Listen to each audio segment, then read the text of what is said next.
Slushy tayo.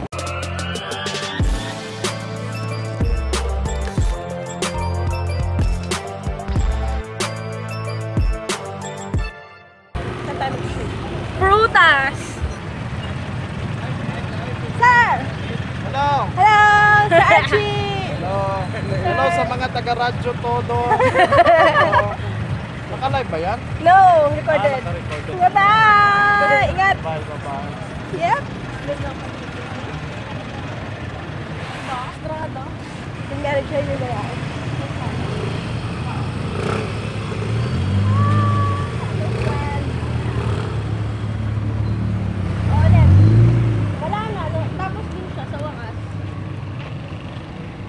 As I was saying, that's what you get for not anticipating the possibility of an update. At dahil hindi mo siya pwedeng i-shutdown, dahil updating siya. Hi, sir! Hello! Hello! Pangatlo ka na sa mga nakasalubong namin. Bye-bye! Pangatlo ka na sa nag-interrupt ng script ko. Okay, so for the third time, this is what you get for not anticipating the possibility of an update. So, 6 out of 6 updates available kanina. Hindi mo pwedeng i-shutdown. Pero since uwing-uwi na yung kasama ko, At kain na yung kasama ko. na ako ng shake, ito yung naging consequence. Naglalakad sa streets. Naglalakad ako, bit-bit yung netbook hanggang matapos yung update. Can do this with your Dell? No, you Hindi. cannot. Ano yung nakita mo? Mango Graham, na feeling ko mas mahal ng konti, pero mas gusto ko. Dito na tayo? Hi, Sarah.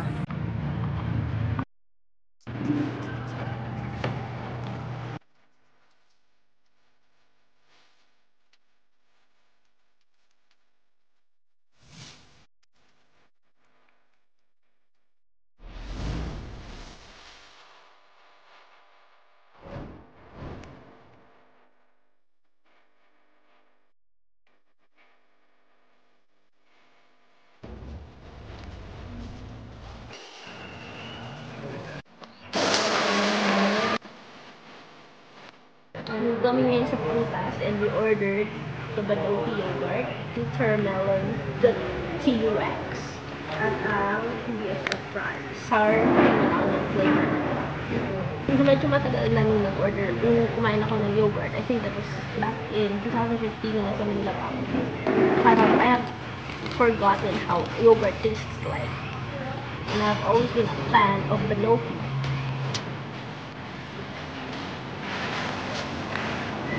Almost every time na mag-order tayo ng Banoki, in-order ko lagi winter melon kasi I really love winter melon.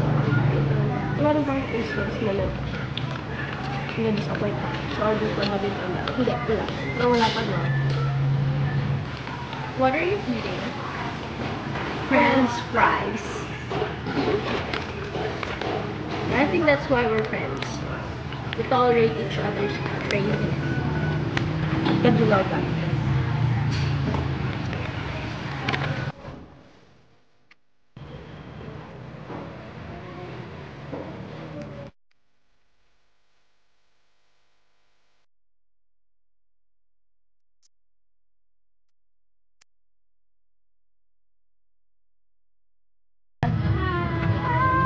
Pang-apat ka na. Sa? Namiss Salubong na. Nakilala.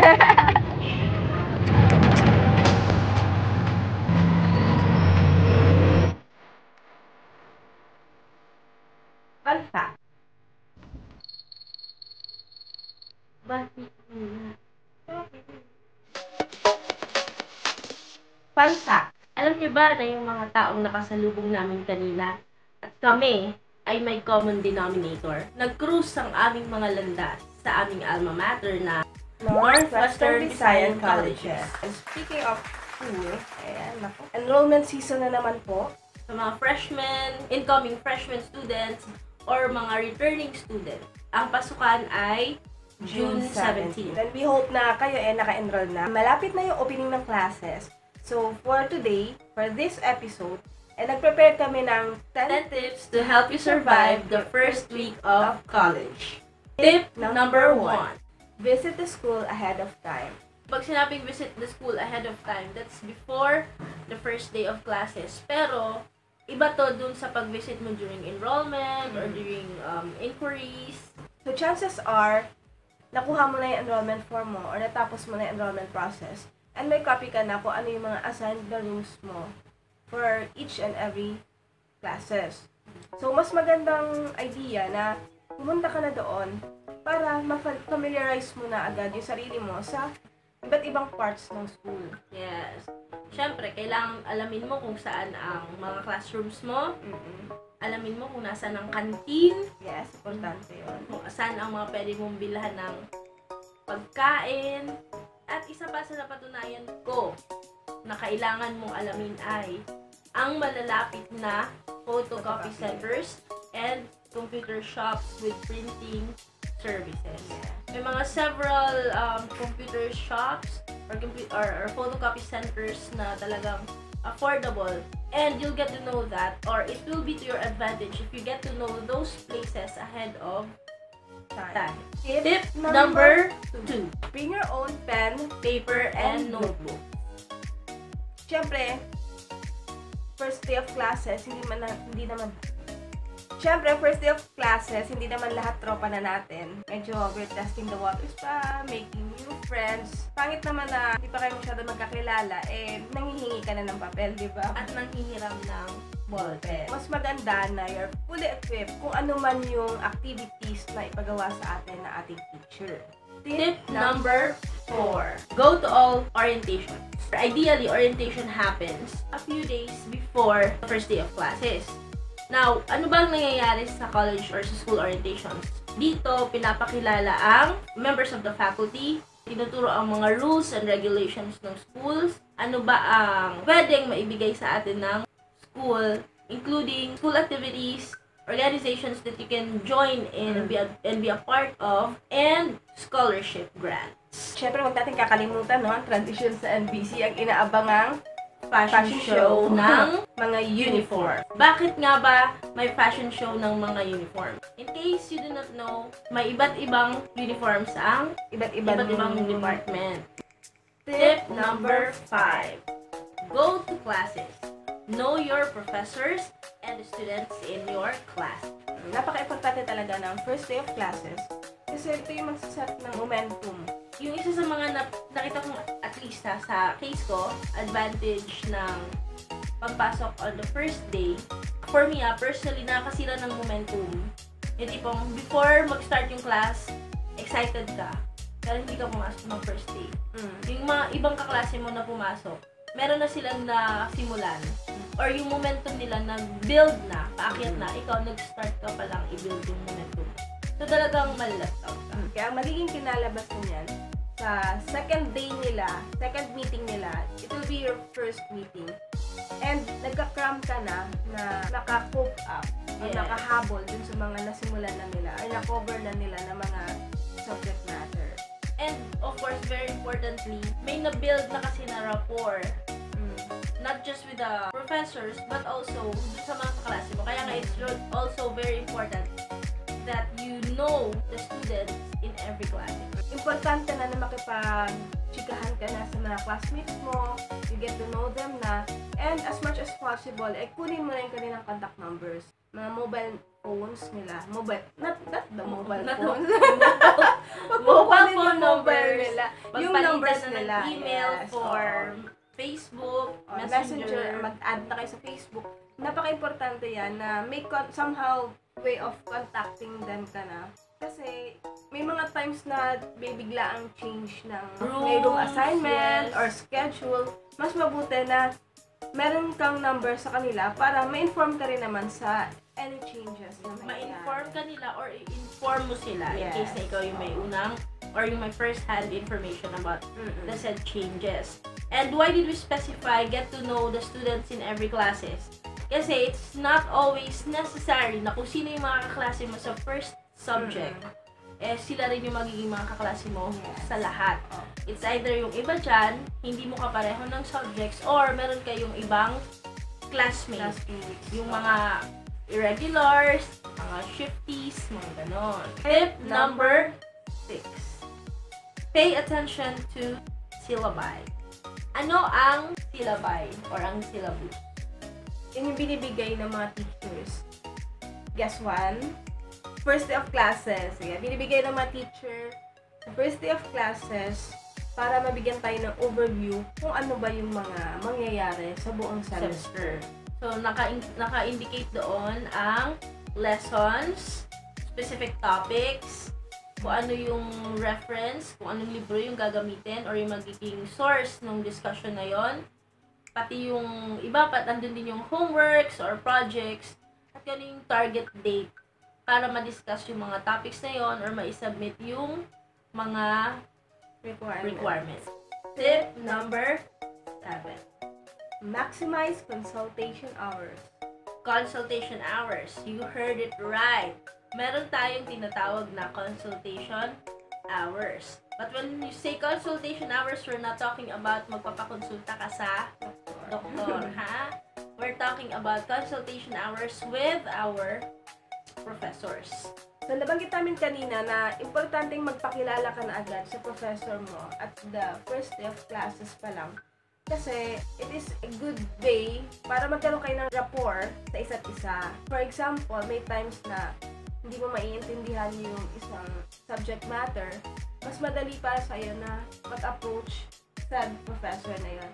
And madali din para sa'yo kung sakali na puntahan siya or approach siya during consultation hours. Yes. And consultation hours, by the way, is, naka-separate yan doon sa class schedule. So, for example, ang professor natin ay merong class schedules ng 8:30 to 10, 10 to 11:30 ng Mondays to na MWF, kunwari, at meron silang free time na 1 to 2:30.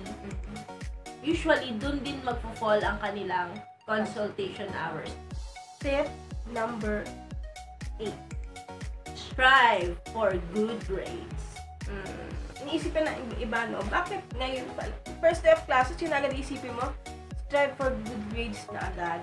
Well, yung mga early part ng semester, early days ng semester is generally yung madadali din. Refresher pa lang yung mga topics na dinidiscuss, something na na-discuss na ng high school. So, madali lang yan for you na i-review. Yes. So, as early as first week of college, mas maganda agad na ibigay na natin ang lahat. That's true. At saka, maganda na rin na sa umpisa pa lang, meron ka rin siniset na goal. Yes. Para, lalo na sa mga first year sa college, no? As early as now, dapat i-take advantage na natin yung fact na ang mga subjects sa first semester ng first year ay mga madadali pa lang. No? Mas relatively madadali. Lalo na yung mga GE subjects. Mas madali siya, yung sabi nila, mas madali siyang iuno. Yan. You will thank yourself for it. Yes. Pag sa umpisa pa lang, matataas na agad yung mga grades mo sa mga subjects mo kasi mas makakatulong yon na ihatak yung GWA mo or yung general weighted average mo. Kung sakali man na mahirapan ka na sa mga later na mga subjects. Yan. Sa mga nag-strive dyan or nag-a-eye for honors. Yes. Yan, magandang strategy na umpisahan na agad na mag-gain ng matataas na grades as early as first semester of first year. Yes. And I know na medyo may mga pwedeng pumalag sa statement na bakit kailangan talagang mag-strive ng good grades.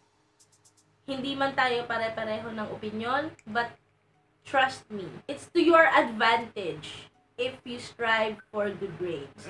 Sometimes you don't even have to strive to get good grades just because you want to be a part of the honor roll.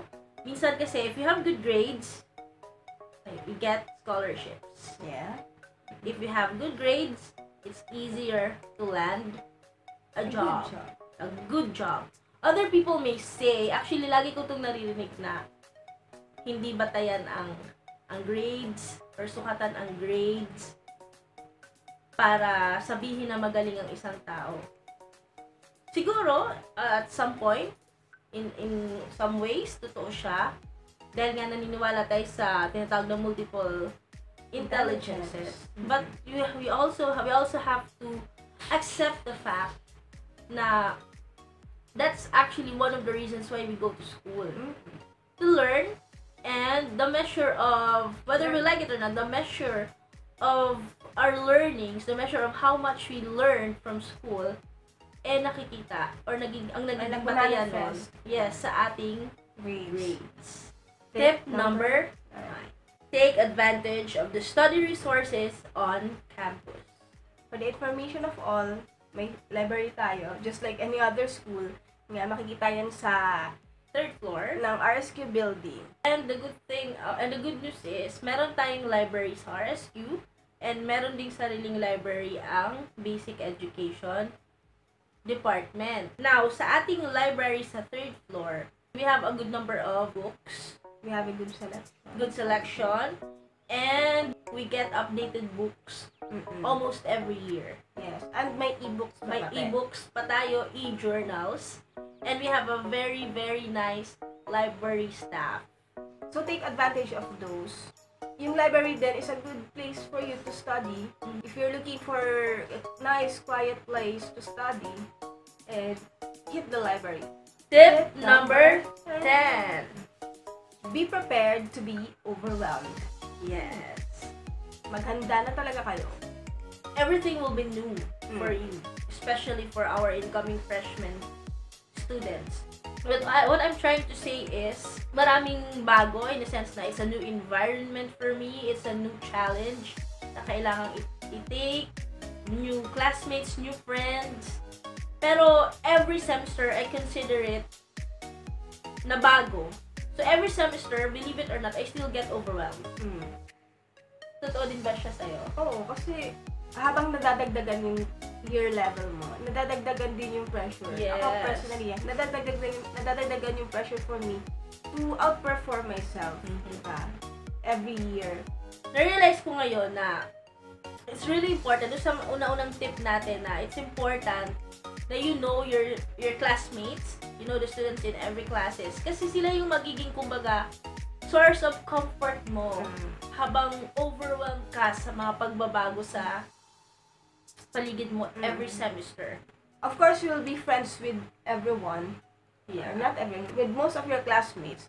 Pero magkakaroon ka talaga ng close-knit na circle of friends. Yeah. I call those people your core group. Yes. Your core group. Magkakaroon ka ng core group na makakatulong sa'yo para malagpasan mo or hindi mo masyadong ma-feel ang pagiging overwhelmed sa dami ng or tambak ng gawain, requirements, Yes. sa tight schedule. Unexpected expenses. Sila yung makakatulong sa'yo. So, you have to choose your core group wisely. So, there you have it. Ang 10 tips on how to survive Your first week in college. Ayan. We hope na marami kayong natutunan sa mga pinagsasabi namin. Actually, maraming tips. We can go on and on and on. From 10, we can make it 25 tips on how to survive. We can go 50 tips, 100 tips. Pero pinili namin yung mga applicable, hindi lang sa amin. But to majority, it may not be applicable to all, but to a majority of students. Kasi whether you like it or not, dumaan kami sa mga yan. Pinagdaanan namin ang mga bagay-bagay na yan. Kung nagustuhan niyo yung mga tips na binigay namin sa inyo ngayon, please subscribe sa aming channel. Yan. Click the like button and hit mo na rin po ang Notification bell. Yan, para ma-inform kayo sa mga future namin na mga uploads. At ibig sabihin nun, yes, tama ang inisip mo. Hindi to ang una at hindi to ang huling. Makikita mo ang mga pagmumukhang ito. Yes, see you on the next episode. And goodbye for now. Bye.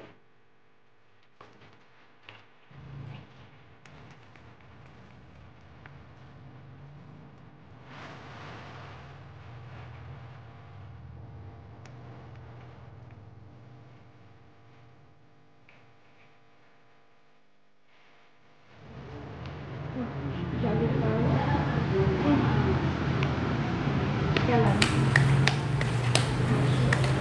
Di ba lang?